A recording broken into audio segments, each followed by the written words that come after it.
Hi everyone and welcome to Virtual Student Experiences Season 2. Today's webinar will focus on commercial banking. If you guys are new to our program, Virtual Student Experiences, or VSE, is a pro bono initiative spearheaded for students by students. We at Virtual Student Experiences want to be the inspiration for aspiration. Our goal is to give students around the world an opportunity to hear from professionals in their career industry of interest in a friendly and casual setting. And if you're a student that knows what you want to do in the future, we at VSE want to encourage, allow, and connect you with professionals. To VSE, students are given the chance to decide if their career choice fits their personality, skills, and really overall interests. Through VSE, you guys will be able to hear from a wide variety of guests in a wide variety of seniority levels. And to find out more information about our program and to sign up to be notified about other webinars, you guys can visit our website at www.virtualstudentexperiences.com. But before we get started, I just want to tell you all how this is going to work. So firstly, I'm going to be asking our guest professional that I'll introduce in a second a series of base knowledge questions so you can get a really good idea of who she is and what she does. If at any time you guys have a question that you think of, feel free to post it in the Q&A module, which you can access in the bar below, and we'll get to it in the later part of the webinar. We highly recommend that you guys ask questions during this webinar because it's really the opportunity to get an answer right here, right now, instead of reading about it later on the internet. And just real quickly introducing our VSE core team of volunteers. We have Becket, Gabby, Jonathan, Coco, and Tommy. And for our guest today, we have Miss Susan Utsugi. Miss Utsugi's successful career began at Seattle University, where she earned her bachelor's degree in finance. She then quickly landed a job at CPB, where she has worked for over 20 years. Miss Utsugi's hard work and determination have brought her to her current role as Senior Vice President and Business Banking Division Manager at Central Pacific Bank, and has allowed her to advance her financial banking skills while also permitting her to practice corporate leadership. So thank you very much for joining us today. Thank you. Thanks, buddy, for having me. Awesome. And then just to start, can you maybe tell us what a commercial banker is and what their role is? So a commercial banker, or sometimes we use the term business banker, but they work with business owners, they work with businesses, and it could be a range from small business to very large corporations. And at Central Pacific Bank, they are sort of like the quarterback to the relationship. So when we're working with a business, we like to make sure that we have a good understanding of the business, we understand how it operates, we understand the people, we understand the industry, the strengths and the opportunities that the business has so that we can help them. And as a quarterback to the relationship, the commercial banker will take that understanding and identify opportunities. We may be able to identify solutions to any issues that the business is experiencing, and then they'll bring in subject matter experts. So at most banks, we have various services and specializations. And so by identifying the needs, we can bring in the subject matter experts and surround that business owner so that we can provide them with solutions and provide them with maybe opportunities that they didn't even realize themselves. So the commercial banker really is their go-to person to help them with all of their financial services needs. Awesome. And then can you maybe speak to how you got into this field and where your passion for, or really interest for commercial banking began? Sure. So I actually, my 20 years at Central Pacific Bank was preceded by 14 years at another bank. So right after graduation, I was accepted into their management training program. And through that program, it gave me the opportunity, you had a choice of paths. You either went towards credit, so commercial credit, or branch operations. So I went with the commercial credit route, and I had the benefit of a year and a half of training, classroom training, hands-on training, and rotating through different areas in the bank. But because of that commercial credit experience, that's how I learned to do credit analysis. And that was the route towards becoming a commercial banker. So first, you're primarily doing underwriting, credit analysis, and supporting a commercial banker with their borrower. And then eventually, as you get more experience, then you get to be the commercial banker working directly with the business owner. So that's how I started my career, through a management training program, and it's been over 30 years now. Awesome. When you were starting up, were there any real special steps or requirements that you needed to meet? Mhm. Well, I think that bank went through a pretty stringent vetting process in the hiring, and at that time, there would be a class of management trainees every year. Most of us were business, finance, accounting majors, but there were also others who came from varying backgrounds, and some were even banking with a second career.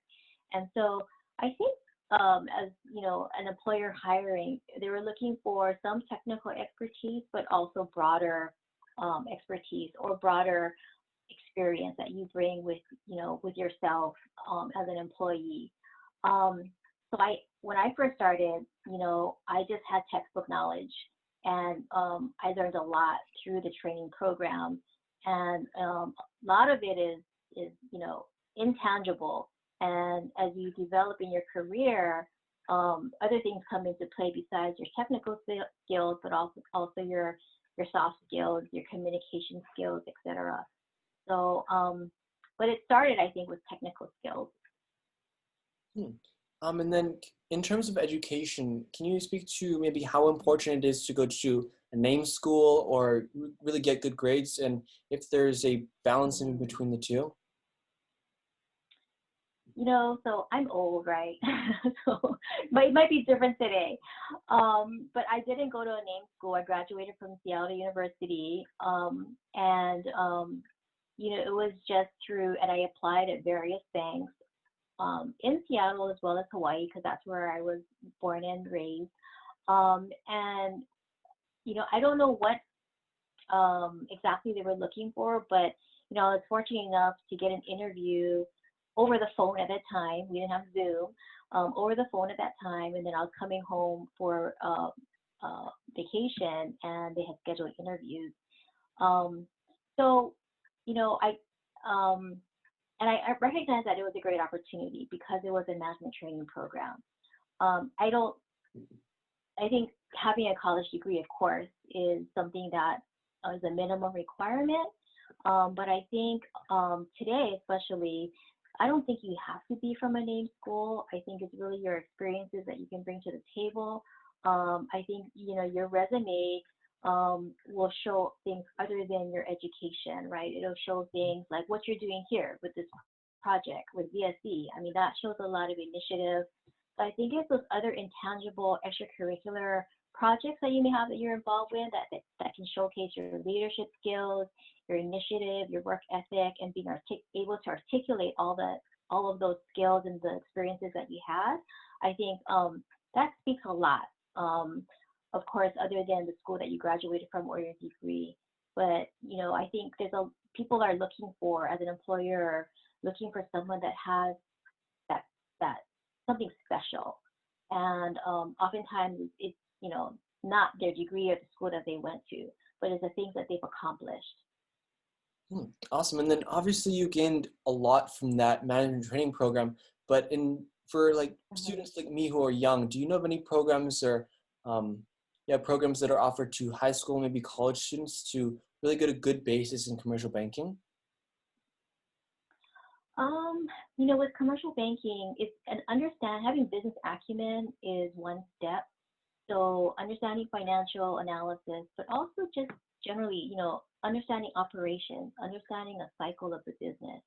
I think working for a small business is a great way to get experience in whatever you do. Just especially if it's a small business that doesn't have a lot of layers, and you can have contact with the owner. I mean, I think that's a great way. If you're curious, you're observing to see how a small business operates, because many owners wear all of the hats. So I would say get a job in a small business, especially if it's maybe something that is very operational. If it's something that is like a manufacturing company, or I guess depending, there's because all different industries have their different nuances, and so I think if you can experience different types of industries, also that's good experience. Hmm. And then can you talk about your role at Central Pacific Bank, maybe your responsibilities? Mhm. So I manage our business banking division, and we have officers throughout the state of Hawaii who work with small business owners in all industries. And we also focus on what we call our niche market. And so we do focus on medical professionals, dentists, physicians, all types of MDs, as well as physical therapists and chiropractors. So we have our officers are on Oahu, Big Island, Kauai, Maui, and their job is to, as I mentioned, be the quarterback to these small business relationships to help the business owner really achieve their dreams. Our goal is to be a partner with and be consultative with our customers so that we can help them achieve their goals. So my role is managing that process, so making sure that our officers are equipped and trained to do that. I also, work very closely with some of them when it comes to the credit side, and we're looking at the various requests that we have, and making sure that, of course, we're doing everything. Banking is highly regulated, and so we're always monitoring our compliance and regulatory issues.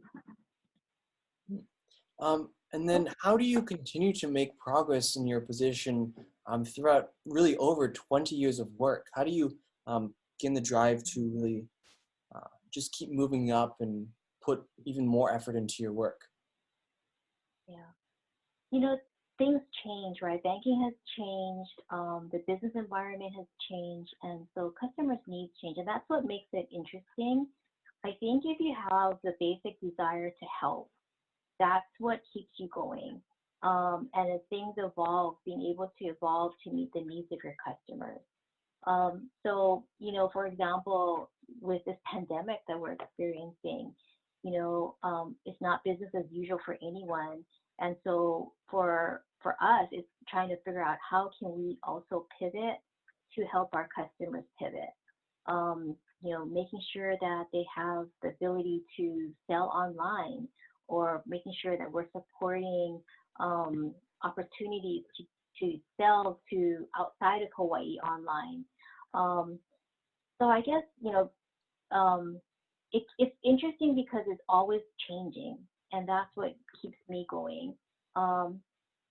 Helping the customers, but also helping, working, because I manage people, it's the desire to help to see them succeed. So I want the folks that I work with to be successful, and that's what drives me. And so it's helping them develop, helping them get over obstacles, and helping them to, really do more than they even thought they could do. And so that's always challenging, but that challenge is what keeps me going as well. And then as a person in a leadership position, in a time that's so uncertain, how do you decide what is the right course of action? Yeah, I think it's what is the best interest of our stakeholders. So it's not easy because we have employees, we have customers, we have our shareholders, and we have they all have different objectives. Mm-hmm. So I think it's always trying to do what is the best for everyone, keeping it balanced. We are accountable, but it's tough during especially unprecedented times when we've never experienced this before, and the decisions that we have to make are not comfortable, perhaps. But I think keeping in mind what is the right thing to do to help our stakeholders. And then what are some of the biggest challenges you face at your job, and really how do you overcome those challenges? Mm-hmm. Challenges with, working with people, we have a team of over 20. And so, in managing people, it's always unique. Everybody's unique. I think one of the challenges is making sure that I'm connecting in the right way and understanding each individual, so that, they can work and be in an environment that they can thrive. But that's challenging. The management side is challenging. I think also, it's very competitive. We're in a small community. We have good competition, but it's competitive. And because our market is small, it's not like we have this large, pool of opportunity. And sometimes you're just sort of like taking customers from each other, taking business from each other. And so the challenge is differentiating yourself, based on who we are. How do we differentiate ourselves so that we can add more value, so that we can be different, and we can gain market share through that. And then in your job, maybe can you tell us what are the top maybe 3 skills that you use every single day? Okay, I would say communication. So it's, verbal, written communication. It's listening, and understanding what people are trying to convey. But definitely communication. That is high. A lot of what I do is making sure that I'm messaging the right thing, and so that our officers feel equipped and that they can be out there doing the best job that they can do. So the skill is communication. I would also say being able to balance a lot of different hats, or wear a lot of different hats. I have business development hat, management hat, credit hat. So being able to wear all the different hats at the right time. And balancing everything out. I think being flexible is another skill that you need to have. Let's see, top 3. Third one would be, I think, just ability to get things done and to progress and move things forward. Today things happen fast, and so I feel like I'm always running because we want to make sure that we're hitting the deadlines we need to meet, or that we're meeting or exceeding people's expectations, and just the pace of things and getting things done. I think you have to be a doer. And then and leadership, Oh yeah, for sure. Yeah, and overall of that, overarching is leadership. Being a leader of the division, and making sure that you're setting an example for the folks that you work with. Mm-hmm. Most definitely. But how do you really develop those skills? Is it through experience? Was it really trained into you in that management program? How do you develop those skills? Yeah, it's developed for me. It's developed over time. I would say that I spent a lot of time on my writing skills. I think that's important for anyone, anytime. I mean, even though we don't do, whether you're doing email or whether you're writing a white paper, your writing skills are really important. It's a reflection of your competency. So when I was in college, I spent a lot of time taking classes in writing to develop my writing. Communication skills. So early on in my career, I participated in Toastmasters, and that has been really beneficial. I have a huge fear of public speaking, but through Toastmasters, you're placed in an environment that is safe, so you can develop those skills. And this was over 20 years ago that I went through Toastmasters, but I continue to use what I learned then, and I still say and I count my I'm very conscious of that. If you've been through Toastmasters, you count your ahs and your ums. Yeah. But yeah, so it's you have to be intentional, I think, about developing those kind of skills. I've involved in different kinds of programs. I had the opportunity to in banking. There is a program called Pacific Coast Banking School that several of the banks in our community. It's on the west coast of the University of Washington. It's a 3-year program that you attend for 2 weeks a year. And basically you learn how to run a bank. And I had the opportunity to attend. So taking advantage and really, you know, making the most of those kind of opportunities where you can learn more. And to me, that's how you develop your skills by by taking a risk and accepting challenges and stretching yourself and doing things that you may think are scary are ways that you develop and grow. Hmm. So, I mean, obviously, you're most definitely proactive about developing new skills and trying new things. But for students who are young and still developing, Mm-hmm. what are maybe some skills that they should focus on developing? Yeah, so I think take advantage of opportunities. You guys have a lot of opportunities out there. So it's actually going out and doing it, whether it's helping with a nonprofit, whether it's, some type of project at school. I think you need to, do scary things, because those scary things that make you uncomfortable are going to stretch you. So I would say take advantage of whatever opportunities come your way. But it has to be things that you enjoy too. But I know there's so many clubs and opportunities out there for young students that you just need to identify which ones you want to participate in, and then participate.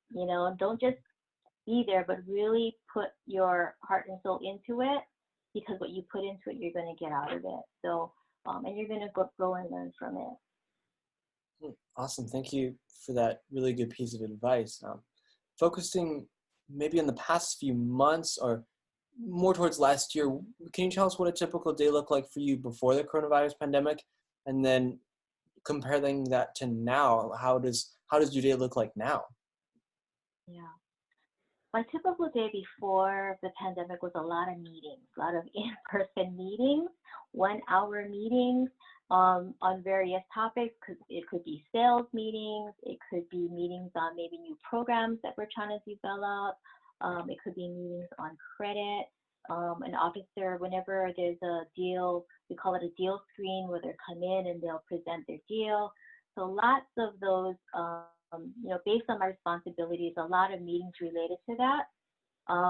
Today, I still have meetings, but they're usually through something remote like this, or Teams, or whatever system we have, or over the phone, and they're much more efficient.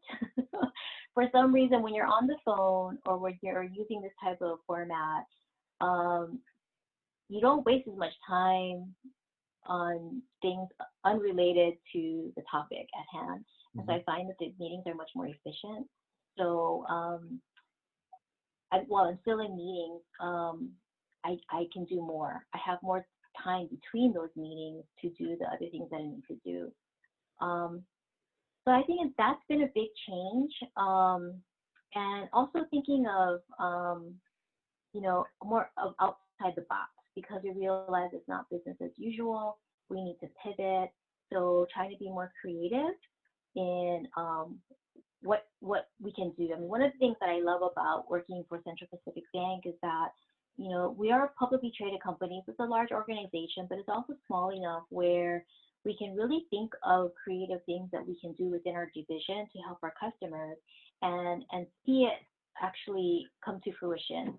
And so that's been something that I enjoy about my job and working for the bank that I work for, because it's allowed us to come up with ideas and make it happen. So today, that's a lot of what we're talking about. How do we be more, how do we go digital? How do we help our customers pivot? All of these new, not new, but some that have really accelerated because of the pandemic. I mean, and then obviously as a commercial bank, Central Pacific Bank has to interact with the community, because the community are the customers of the bank. So can you maybe speak to best practices for reaching, or what you guys practice for interacting well with the community and keeping an open line of communication? Yeah, so we are very much a community-minded bank. all of the employees get 3 days off to do community service work. And through our foundation, that's one of the avenues that we come up with resources for the community. So,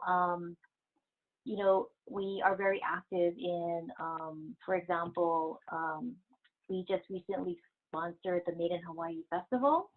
And I don't know if you guys go to that, but for us folks, who like to shop, it's a huge festival that used to be held at the Blaisdell. This year, our foundation sponsored it so that it could be held online. It was a virtual marketplace. So that allowed all of those small businesses to continue to sell, because there's no way that they could have the event as they had in the past this year with all of the regulations. So it allowed those vendors and small businesses to continue to sell their made in Hawaii goods, but also to sell outside of Hawaii. And so that, was a benefit to it, to having to go remote, is that they were able to get this much broader customer base. And, I forwarded the social media posts to a lot of my friends in mainland, because I know, they love Hawaii and they would love to buy Hawaii products, and it was a perfect opportunity. But our bank is very supportive. We support many different types of nonprofit organizations through our foundation. And every year we have a charity walk where the employees will identify different nonprofit organizations that we like to support. And we probably won't have one this year, but I'm sure that our employees will continue to find ways to support the community through the bank and through our foundation. But community is really important. And as far as how do we reach out, how do we communicate, we try to be active in our social media. Early in the pandemic, you folks may have heard of our Keep Hawaii Cooking initiative through our foundation, where we covered half of your bill when you did takeout. So, stuff like that was not only helping to support the small businesses in our community, but it was a happy thing when things were so crazy and very stressful. So we there's a lot of different things that our foundation is trying to do to support the community today, more so. Well, that's really awesome. Just last question from us here at VSC before we move on to the student questions. Maybe could you tell us what are your final suggestions for aspiring commercial bankers? I would say, there's so many sources of information out there. So, it's easy to get information on what's happening in the financial markets, what's happening in our world, what's happening in Hawaii. So I would say be informed about what's happening just in general, so that when you're talking to business, you have a broad understanding. I would say, learn about business, whether you're working for a small business or through, reading about small business, and there's just so much information that learn about it, right? So when you're talking with a customer, a business owner, you can ask good questions and be curious. I would say that's another thing. Be curious about the people the businesses that you work with, because, I always would tell people, the more I know about you, the more I can help you. And so understanding who they are, what drives them, and their business will go a long way in helping them. Thank you so much for answering our questions here at VSC. Now we'll switch over to the student portion. I think the first question of which is, how did the 2008 financial crisis test the commercial banks? How were your technical and soft skills tested during this period? Yeah, well, I don't know if you're aware, but that crisis really hit Central Pacific Bank directly, because we had invested, or we had done a lot of lending in California, and as a result, when that economy went bust, it impacted Central Pacific Bank. So we went through our own financial crisis that was unlike any of the local banks in Hawaii. And that was a huge challenge, to the point where, Central Pacific Bank could have gone under because of all of the balance that we had because of the lending that we did in California, which is mostly tract home lending, with these new residential developments that we were financing. Long story short, John Dean was the CEO that was brought in to the bank, and he raised $250 million in capital that was injected into the bank, which really saved the bank. And during that period, it was we had to communicate with our customers and make sure that they understood the situation, and we understood if they needed to move their funds because they were worried, but we also helped them to understand that their money was insured through the FDIC, and so that could feel comfortable as well. And one thing about our bank is that we have awesome customers, and many stuck with us. Some had to move some money, which we understood, but after we overcame our crisis and we were back on solid footing, they brought their money back. And so it was a very interesting time, I think, for us who were at the bank, because if there were any silos, those silos and walls had to drop. We all had to work as a team, and that was, I feel very fortunate that I got to experience that, even though it was a very crazy time. I feel fortunate that I got to experience that and survive it. We learned how to work as a team and work together to make sure that we could get the bank to where it needed to go. And from the time that the bank was able to raise capital, we've been profitable every quarter since. So we're today very solid, we're well capitalized, and we're ready, and able to deal with this current crisis that we're in right now, along with the rest of the state. So I hope I answered that question. Awesome. Yeah, that sounds like CBP is a very responsible bank in terms of how they lend and spend their money. And then second question. We learned a lot of lessons, yes. Yeah. Yeah. And then second question from the students: what do you like most about your job, and what makes commercial banking the right job for you? Mm-hmm. I like working with the people. I think it's the right job for me because I have the balance of, I don't get to work as often directly with business owners, but when I was a commercial banker, business banker, I enjoyed that because, I enjoyed hearing their stories. I enjoyed getting to know the individuals, but also there's the credit, the analytic side of it, the credit analysis that you also have to have those skills. So if you have a combination, I think, of the credit skills as well as the interpersonal skills, it makes for a very effective commercial banker. And so I did like having that balance. I couldn't just do credit analysis all day, and I couldn't do sales all day either.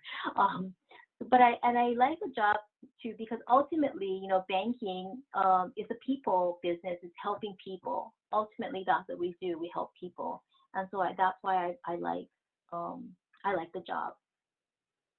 Awesome. And then next question: do you believe that leaders are born or made?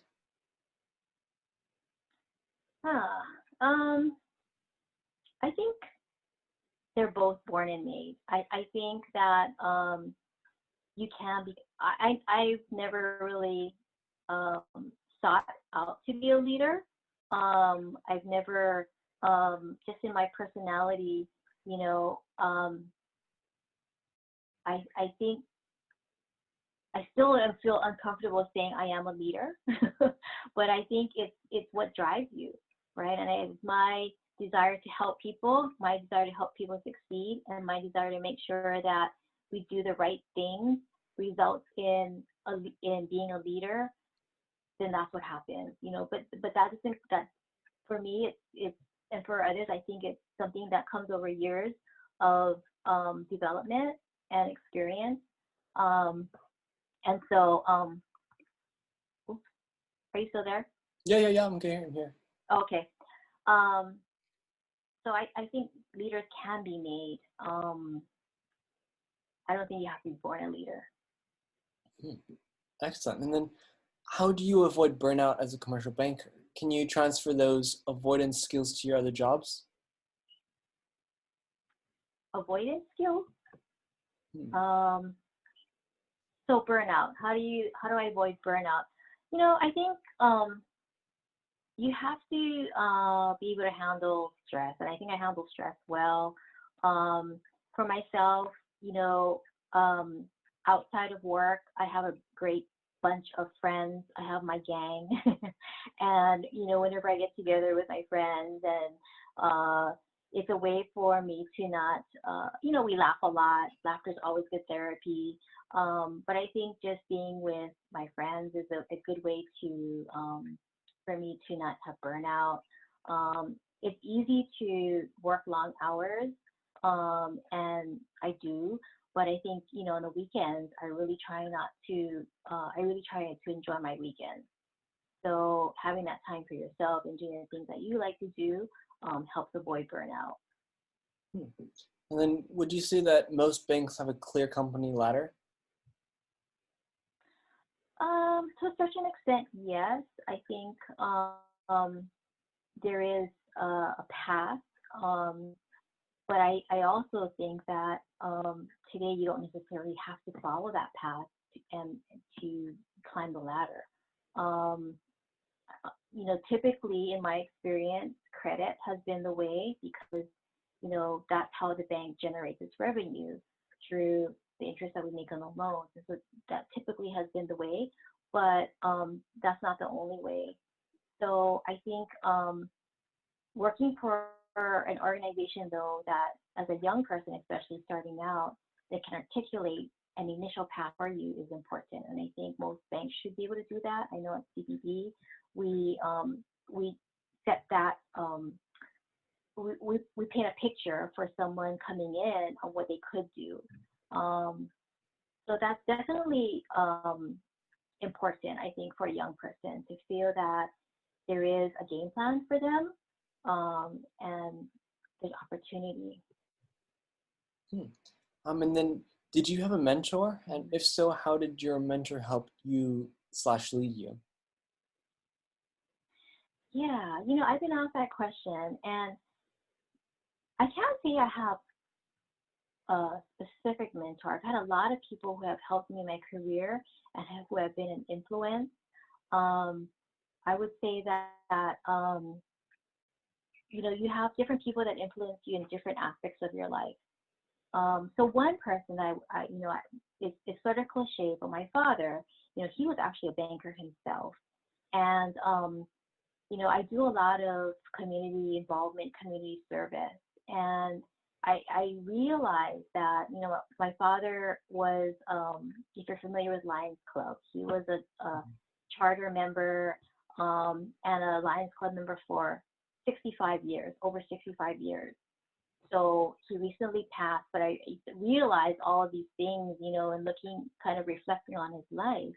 And so, he was literally involved in service, community service, my whole life. And so I really see that now as a mentor in terms of I didn't even realize it. That to me was just what people do. And so, seeing his involvement in leadership positions, like in his church after he retired, I that's just how he was. But then I've had several people who have come up to me since he passed and told me that he was a real mentor to them. And these are people who are, my age. And again, I never really thought of him as a mentor, but then I realized now I was very fortunate to have somebody, so that my dad, was a living example of what it was to be a leader, especially in community service. Wow, that sounds really awesome. Um, and then last question here from the students, maybe what are some of your goals for the rest of 2020? Oh, I just want to get through 2020 to be done. The rest of my goals. So, professionally, right, for the bank, as you know, buddy, you've been involved with all the PPP loans and everything that's going on there. So, our goal is to get through as many forgiveness of PPP loans as much as we can for our borrowers, and to make sure that if they're not going to do it this year, that they're set up to do it next year. But that's been, as you know, because you have been very much involved, working with businesses to get through that process, but to help our business customers get through 2020 it's been super challenging. We're in another shutdown. And so there are going to be some, businesses are struggling. So for us, it's just, our goal is to be there to support them in whichever way we can, to lobby our legislators to get them to, I would love to see another round of PPP so that people can have 2 PPP loans. But just, the goal is to get through 2020 and help everybody be whole at the end of the year. And so for me personally, it's, also,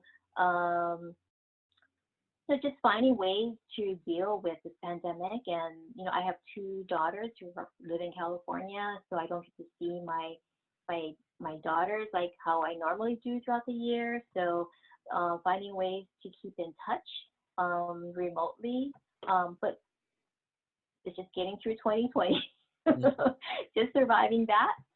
Everyone be whole, staying whole, so that 2021, we can hit the ground running. Most definitely. Yeah, that's all the questions we have for you here today. So, I just want to thank you so much for taking the time out of your day to come and chat with us here at VC and share your knowledge, experiences, and really tips here with our students. And I'm sure the students that will view this later on will be able to greatly benefit from this as well. And then students, thank you, buddy. Yeah, of course. And then students, if you guys want to be signed up to hear about more virtual student experiences, you guys can visit our website at www.virtualstudentexperiences.com. And then just once again, Ms. Utsugi, thank you so much for spending your time with us here today. Thank you. Awesome. Thank you. Have a nice day. Yeah. You too. Bye-bye. Bye-bye.